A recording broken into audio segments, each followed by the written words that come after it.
Hi friends, எல்லோரும் எப்படி இருக்கீங்க? வெள்ளத்துலேருந்து நாங்கள் ரெக்கவர் ஆகி வந்தாச்சு. இது எல்லாத்துக்குமே காரணம் வந்துட்டு நீங்கள் தான். ஒரே ஒரு வீடியோ போட்டிருந்தேன். அதில் வந்து நிறைய பேர் நாங்கள் ப்ரே பண்ணிக்கிறோம் அப்படின்லாம் வந்து அனுப்பியிருந்தீங்க. எல்லாருக்குமே வந்துட்டு ரொம்ப ரொம்ப நன்றி. நம்ம வீடு உள்ளே வர தண்ணி வர ஆரம்பித்ததுக்கப்புறம் தான் நம்மளை இந்த மாதிரி தான் வந்து ரெஸ்கியூ பண்ணி கூட்டிகிட்டு போனாங்க.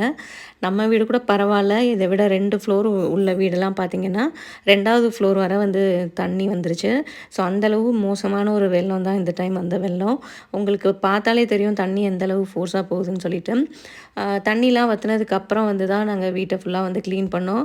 ஃபஸ்ட்டு 1 வீக் வந்து ஃபுல்லாக வெளியில் தான் ஸ்டே பண்ணியிருந்தோம். அடுத்து இதை ஃபுல்லாக நம்ம க்ளீன் பண்ணி நார்மலாக ஆகிறதுக்கு ஒரு 2-3 வீக்ஸ் ஆச்சு. பார்க்குறதுக்கு வந்து ஈஸியாக இருக்க மாதிரி தான் இருந்தது. ஆனால் க்ளீன் பண்ண பார்த்தீங்கன்னா க்ளீன் ஆகிற மாதிரியே இல்லை. ஒரு வழியாக எல்லோரும் சேர்ந்து க்ளீன் பண்ணியாச்சு. இந்த வெள்ளம் எதனால் வந்துச்சு, நம்ம எங்கெல்லாம் ஸ்டே பண்ணியிருந்தோம் அப்படின்றத வந்துட்டு லாங் வீடியோவாக போட்டிருக்கேன். கீழே உள்ள ஆரோ கிளிக் பண்ணி பாருங்கள்.